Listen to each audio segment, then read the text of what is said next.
Assalamualaikum warahmatullahi wabarakatuh dan salam sejahtera. Kami daripada Kumpulan 4 akan membentangkan sebuah dokumentari yang bertajuk Cabaran Ideologi Feminisme dalam Pembentukan Masyarakat.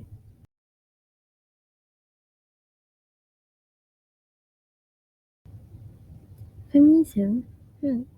Apa itu feminisme? Ideologi feminisme merupakan satu isu yang hangat diperdebatkan dalam konteks pembentukan masyarakat. Feminisme bertujuan untuk mencapai kesamarataan gender dan mengkritik sistem patriarki yang dominan. Dalam kertas kecil ini, kami telah mengkaji beberapa cabaran yang dihadapi oleh ideologi feminisme dalam pembentukan masyarakat. Menurut Afiq Muhammad Nur dalam artikelnya di Malaysia Kini, cabaran yang dihadapi oleh ideologi feminisme berkaitan erat dengan nilai-nilai Islam. Dalam konteks agama, beberapa kajian telah dilakukan untuk menganalisis isu gender berdasarkan Al-Quran. Terdapat juga kritikan terhadap feminisme dalam kalangan masyarakat barat yang diulas oleh Arifin dalam artikelnya di Berita Harian yang menyatakan bahawa feminisme barat hanya memporak-porandakan. Kertas kerja kami juga telah memberi tumpuan kepada hak dan kedudukan wanita Islam. Hassan dan Ramli dalam jurnal mereka membahaskan tentang gelombang feminisme global yang sedang dialami oleh Malaysia dan hubungannya dengan pembangunan wanita serta hubungan antarabangsa Malaysia. Muhammad Azhar dan Abdul Rahman juga menjelaskan tentang konsep kesamarataan gender dalam Islam. Muhammad Nordin, Yusof dan Pak pula telah mengkaji cabaran kontemporari dalam pengurusan masyarakat oleh selebriti wanita di Malaysia. Selain itu, Muhammad Zin telah mengkaji beberapa cabaran yang dihadapi oleh umat Islam untuk menyelaraskan diri dengan perubahan sosial yang semakin kompleks dalam era pasca modernisme. Antara objektif kajian ini adalah untuk memahami konsep feminisme dan perbahasan isu feminisme yang telah berlaku, menyelidik cabaran ideologi feminisme dalam pembentukan masyarakat dan juga mengkaji kesan ideologi feminisme dalam masyarakat masa kini. Sebelum saya serahkan kepada pembentang seterusnya, marilah kita sama-sama menonton sebuah video tentang apa itu feminisme dan Islam.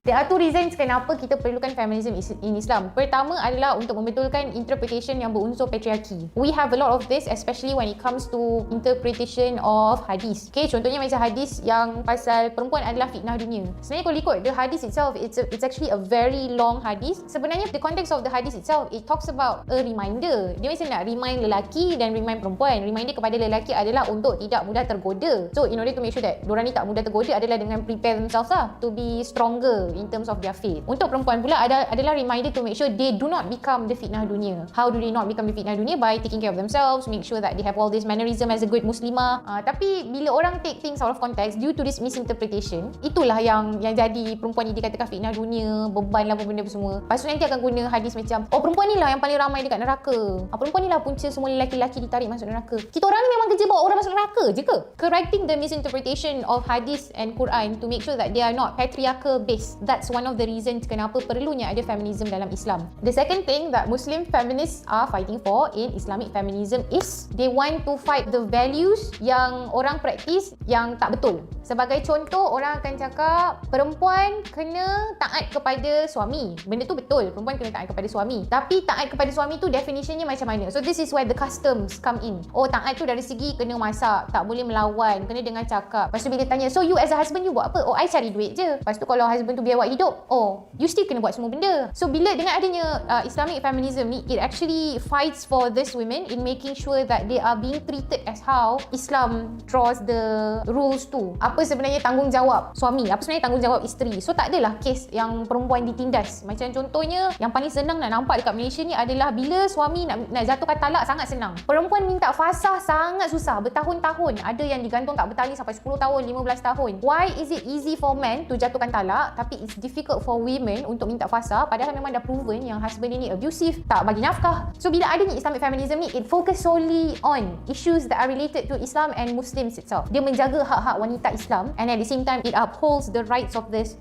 Muslim women. Orang selalu macam, buat apa nak ada hak apa kepada perempuan ni benda semua, sekarang ni tak cukup ke? Bagi aku lelaki-lelaki yang cakap benda ni, diorang anggap hak-hak ni macam pizza. It's not like a pizza where you divide and this one dapat banyak, this one dapat kurang. You give giving women rights does not deter you from getting your rights. So macam sekarang ni, lelaki kat sini, perempuan kat sini, we are trying to make sure that women is up here as well. That's what we're trying to do. That's what Islamic feminism is trying to fight for. Okay, feminism is not anti-Islam sebenarnya, sebab banyak values dalam feminism is similar to the values in Islam. Sebagai contoh, feminism fights for inequality. Islam fights for justice. So how is that anti-Islam? Dalam feminism, it talks about upholding the rights of those who are yang tertindas, those who are oppressed. In this context, perempuan dan lelaki yang dikatakan kurang kelelakian lah. Contohnya macam bila kau nangis, kau terus kurang lelaki. Suddenly your penis is not there for some reason kan. Bila kau nangis, terus kecut, tak tahulah. So it's not anti-Islam. Feminism is not anti-Islam.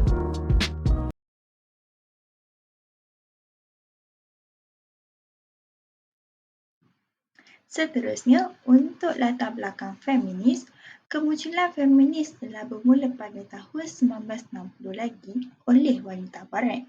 Gerakan ini wujud adalah disebabkan penindasan terhadap kaum wanita oleh masyarakat yang ketika itu mengamalkan tradisi patriarki.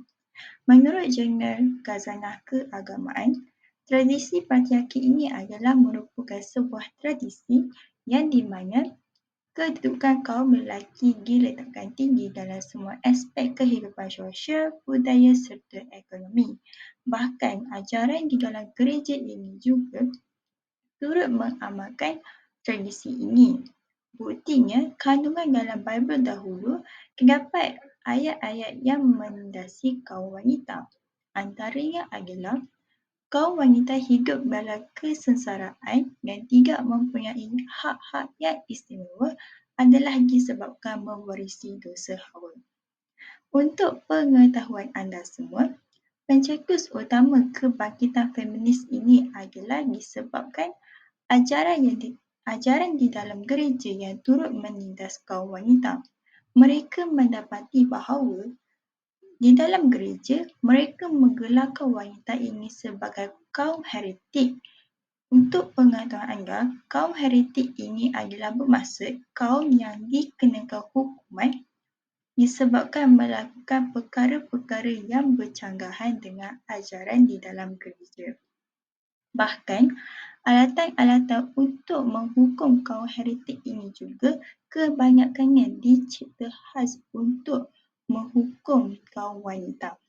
Maka, disebabkan tradisi tersebut yang terang-terangan tidak memberi sebarang keadilan untuk wanita, maka wanita barat ini mula bangkit untuk menuntut segala hak-hak istimewa mereka, hak-hak keadilan mereka yang telah dicabuli oleh masyarakat.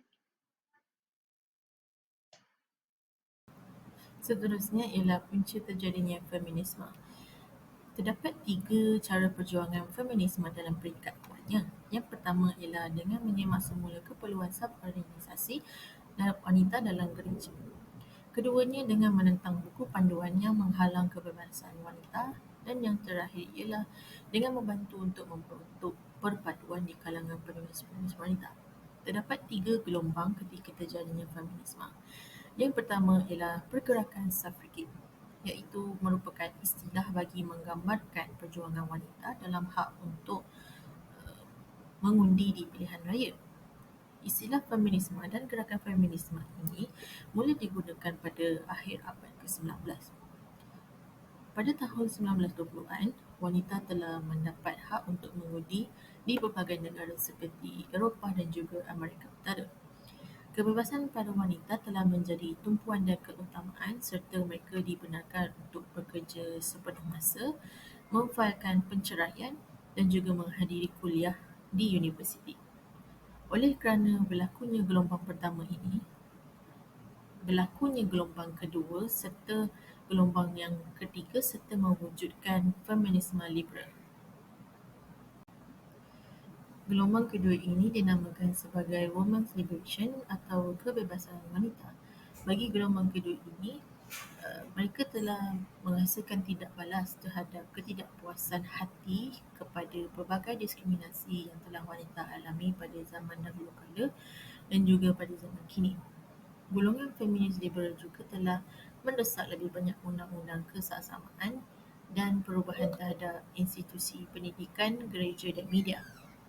Mereka juga banyak memfokuskan perbincangan mereka terhadap kes rogol, keganasan lelaki terhadap wanita dan juga penindasan terhadap wanita.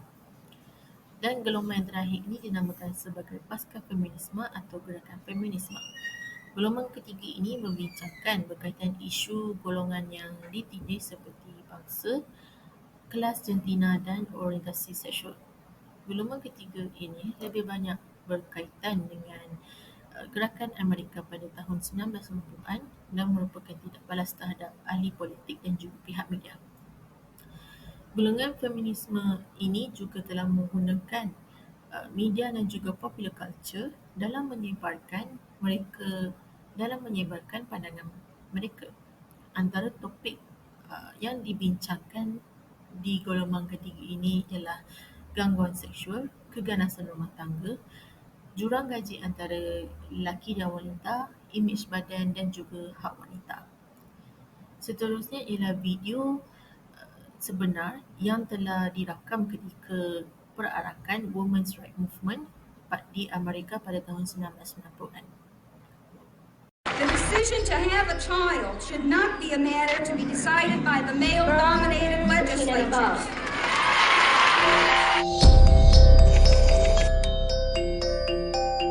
The 1960s and 70s ushered in big changes for women in America. From family life to the workplace to reproductive rights, there was a charge for change known as the women's rights movement. But long before then came the fight for women's suffrage, which granted American women the right to vote in 1919. That movement, led by Susan B. Anthony and Elizabeth Cady Stanton, paved the way for the second wave of feminism in the 60s and 70s. In 1960, family planning was transformed as the FDA approved birth control pills for contraceptive use, opening a new chapter for the career women. About 3 years later, at the urging of Esther Peterson, President John F. Kennedy signed the Equal Pay Act. Also that year, Betty Friedan published The Feminine Mystique, which documented what she saw as the oppression of middle-class women. We're all housewives when in the beginning and in the end, although we have to be much more than that in the world now. By the 1970s, women of all ages, races, and backgrounds had joined in the fight for equality. Gloria Steinem campaigned for a constitutional amendment to guarantee equal rights for women. And in 1972, Congress passed the Equal Rights Amendment. Hey, what do you say? Ratify the ERA! Though the amendment was never ratified, the following year the Supreme Court would make a decision that would have a profound effect on the lives of American women. In the landmark case Roe v. Wade, the High Court ruled that a woman has a constitutional right to choose to have an abortion. Abortion services were made safer and more accessible to women after the ruling, which would face repeated challenges in later years. Although Roe v. Wade was decided in 1973, the fight over abortion rights and women's equality continued to this day in the U.S. and around the world.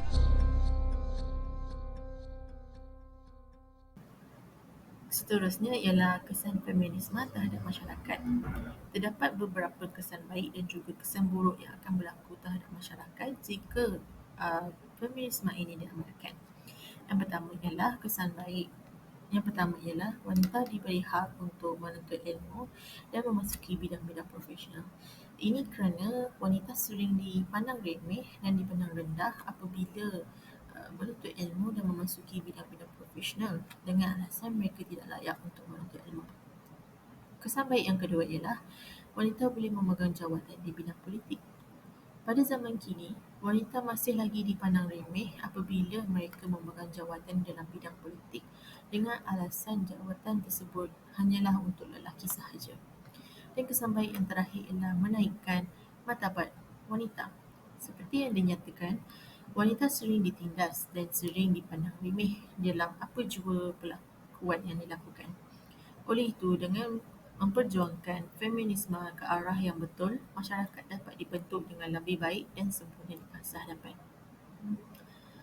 Meskipun feminisme memberikan kesan baik terhadap masyarakat, terdapat juga kesan buruk jika feminisme ini diamalkan untuk kepentingan diri sendiri.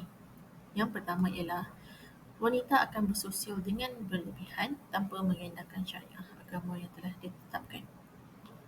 Pada zaman kini, diperlihatkan pergaulan sosial yang bebas tanpa batasan melibatkan segelintir wanita. Seterusnya, Seorang wanita mungkin mengambil kesempatan atas jawatannya dalam bidang politik untuk mengubah syariat agama terhadap wanita bagi kepentingan dirinya sendiri. Kesan buruk yang terakhir ialah seseorang mungkin akan terpesong dari agama dan melakukan benda-benda yang dilaknat dan pergaulan yang terlampau bebas. Kesan feminis juga telah memberi impak kepada agama Islam. Hal ini adalah kerana masyarakat wanita Islam yang terlibat dalam gerakan feminis ini telah beranggapan bahawa gerakan ini adalah perkara yang baik kerana ia adalah untuk memberi keadilan, menegakkan keadilan untuk wanita. Walhal kemunculan gerakan dari negara barat ini telah menyebabkan wanita jauh daripada hakikat yang sebenarnya. Tambahan lagi, gerakan ini juga telah mempromosikan satu gaya hidup bebas dan ianya berjanggahan dengan agama Islam. Buktinya, kumpulan gerakan feminis ini telah bergerak secara bebas di Malaysia juga. Bahkan mereka memberi anggapan bahawa gerakan ini, perjuangan yang mereka lakukan adalah untuk memberi keadilan, untuk menegakkan keadilan untuk wanita dari belenggu undang-undang agama Islam. Seterusnya, terdapat juga satu insiden di mana wanita telah menjadi wali untuk menikahkan satu pasangan Islam. Malah perkahwinan ini juga telah disahkan oleh 2 orang saksi wanita. Ia terang-terangan salah yang bercanggah dengan agama Islam. Justru itu kita dapat lihat bahawa gerakan feminis ini juga memberi impak negatif kepada agama Islam. Hal ini adalah kerana ia telah mengubah hukum hakam agama Islam. Walhal segala perkara yang berkaitan dengan perkahwinan, poligami, harta pusaka serta kedudukan wanita juga telah termaktub dalam Al-Quran. Seterusnya adalah fakta dan perbincangan. Perkara yang akan dibincangkan adalah tentang feminisme pada pandangan Islam. Feminisme adalah satu gerakan wanita untuk memastikan hak perjuangan mereka tidak ditindas oleh golongan lelaki. Malahan, feminisme hendak memastikan yang mereka ni dapat menentang segala bentuk tindakan yang melemahkan kerana status sebagai wanita atau perempuan. Feminisme ni bukanlah suatu perkara baru yang terjadi di kalangan masyarakat kita. Fahaman ini telah berkembang di dunia barat dan juga dunia Islam. Menurut tim, feminisme telah meyakinkan bahawa terdapat prinsip-prinsip yang mempunyai persamaan dengan apa yang diajarkan oleh Islam. Tambahan pula, pendapat para ahli cendekiawan Muslim dan juga ulama turut memberi sokongan bahawa feminisme ni bukanlah satu masalah bagi Islam. Hal ini kerana feminisme juga adalah fahaman untuk berlaku baik sesama manusia. Selain itu juga, prinsip asas yang diperjuangkan dalam feminisme ini memiliki titik temu dengan teologi Islam yang meluas, iaitu teologi yang ingin menjadikan kehidupan yang adil dan saksama antara lelaki dan perempuan. Feminisme pada pandangan Islam adalah untuk memastikan pihak lelaki tidak mendiskriminasi terhadap perempuan, kerana dalam Islam itu mengajar supaya semua manusia berlaku adil, berbuat baik dan menghormati sesama sendiri, tidak kira dalam apa jua aspek sekalipun seperti soal sosial ke, politik ataupun ekonomi. Menurut ajaran Islam, lelaki dan perempuan tidak perlu dibanding-bandingkan mengikut pangkat dan haknya, dan hal ini sangat sesuai dengan sifat Islam yang zahirnya sebagai pembebasan manusia dari ditindas oleh lelaki. Feminisme pada pandangan Islam bukanlah untuk mengajar perempuan supaya membenci atau anti lelaki. Ianya untuk memastikan yang hak perempuan itu tidak selalu ditindas kerana mereka memandang yang perempuan ini lemah. Di Malaysia, penerimaan feminisme di kalangan Muslim masih pelbagai dan dapat diterima oleh masyarakat. Bahkan ada yang menerima feminisme dengan pemikiran yang terbuka kerana feminisme merupakan sebahagian dari sifat Islam. Dan ada juga yang bersikap sebaliknya atas faktor tidak diberikan kefahaman tentang feminisme. Begitu juga, feminisme ni tidak pernah sesekali memikirkan untuk perempuan bermusuhan dengan lelaki atau ulama lelaki, tetapi kerana adanya nilai al-adawi iaitu patriarki yang telah dilembagakan sebagai sebahagian dari peraturan dan prinsip Islam yang kemudiannya haruslah dilakukan kepada perempuan. Feminisme ni menurut Islam itu mempunyai nilai-nilai agama yang harus diambil. Selain itu juga, Islam mempunyai batasan yang tertentu yang harus dipatuhi kerana Islam bukanlah hanya tentang feminisme, tetapi ianya juga merangkumi sebahagian dari Islam sendiri. Hal ini dapat dikaitkan apabila feminisme mempunyai matlamat dalam membincangkan permasalahan kemanusiaan, terutama permasalahan yang berkaitan dengan perempuan. Malahan, dalam Islam itu sendiri, Allah Subhanahu Wa Taala tidak pernah sesekali menetapkan kedudukan perempuan lebih rendah daripada lelaki. Sebagai contoh, apabila dalam institusi kekeluargaan, wanita yang melahirkan zuriat merupakan jihad mereka sebagai perempuan yang tinggi darjatnya di sisi Allah untuk melahirkan zuriat. Oleh itu, Islam tidak pernah sama sesekali membandingkan darjat antara lelaki dan perempuan untuk menjadi hamba Allah yang terbaik. Akhir sekali, feminisme yang ada ini merupakan sesuatu yang dapat membangkitkan semangat wanita dengan kehadiran mereka di muka bumi ini untuk menjadi tokoh yang dapat diharapkan dan mampu bekerjasama dengan pihak lelaki dalam membangunkan kehidupan dunia mereka. Oleh itu, dalam Islam, tidaklah mahu menolak sepenuhnya nilai-nilai feminisme ni, kecuali feminisme yang datang dari barat dan feminisme yang keluar dari syariah ajaran agama Islam. Suatu kritikan terhadap faham keadilan musawah.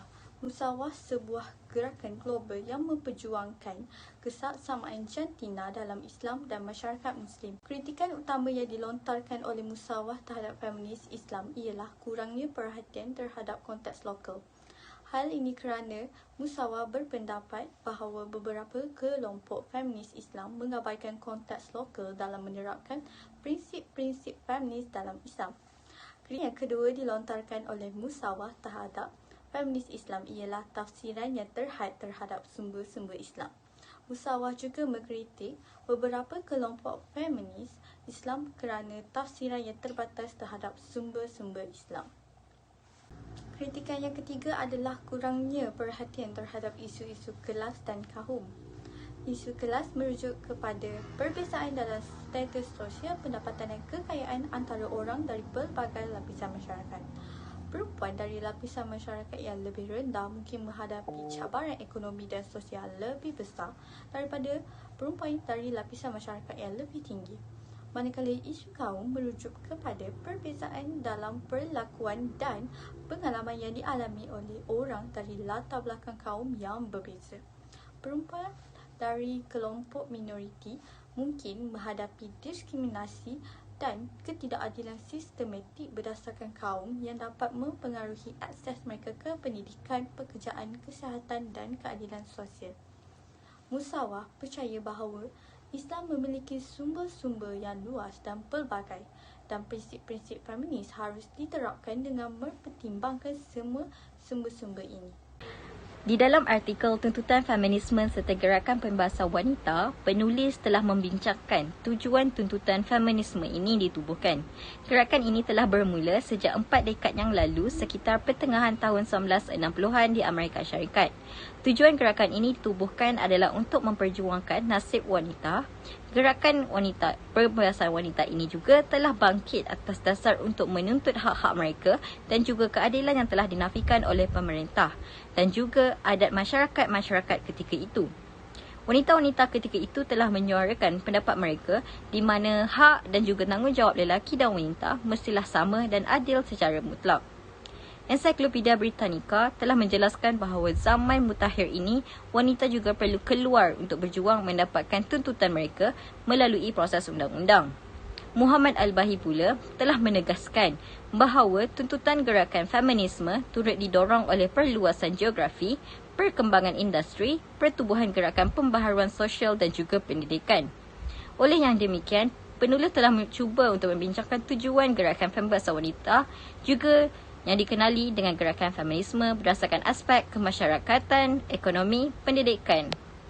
Seterusnya, dari aspek kemasyarakatan, Wanita-wanita yang terlibat dalam gerakan pembebasan wanita telah menuntut supaya institusi-institusi perkahwinan, rumah tangga dan keluarga dibasmikan. Mereka berpendapat bahawa wanita juga perlu mendapatkan hak mereka untuk menceraikan suami dan penjagaan anak-anak seharusnya menjadi tanggungjawab awam. Wanita juga perlu diberikan hak untuk menggugurkan anak dan kerajaan juga perlu memberikan rawatan sepenuhnya secara percuma kepada ibu-ibu yang ingin menggugurkan anak. Praktikalnya, tuntutan ini adalah untuk mengubah undang-undang. Walau bagaimanapun, perjuangan ini kurang berjaya. Selain itu, gerakan pembebasan wanita menuntut supaya wanita menjadi suri rumah tangga sepenuh masa juga perlu diberikan gaji dan juga bayaran yang setimpal terhadap kerja-kerja yang mereka lakukan, mahupun di rumah dan juga tanggungjawab mereka terhadap anak-anak mereka. Mereka berpendapat bahawa wanita lebih melakukan banyak kerja rumah tangga, kerja sukarela dan juga kerja bergaji. Wanita yang menghabiskan masa 43.8 jam seminggu hanya untuk seorang anak, apatah lagi sekiranya wanita tersebut memiliki lebih daripada seorang anak.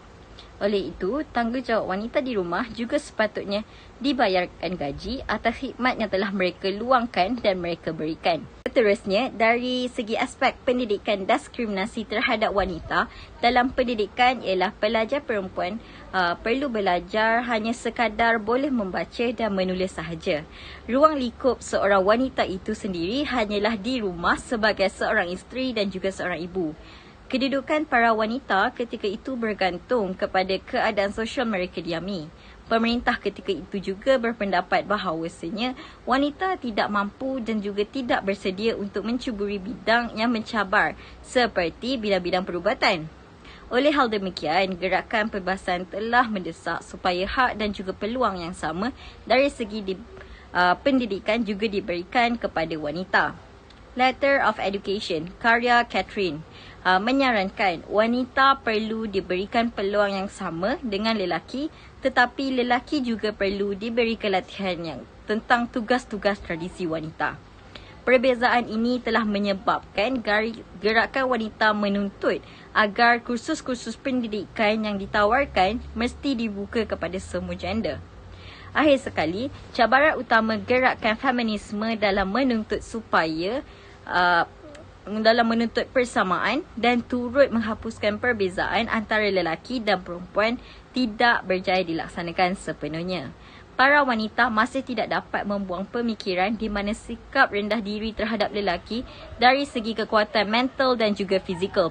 Gerakan feminisme ketika itu juga berdepan dengan cabaran lain seperti mereka tidak mampu melaksanakan semua perancangan dalam suatu masa dan kuasa yang diberikan oleh kerajaan ketika itu adalah terhad.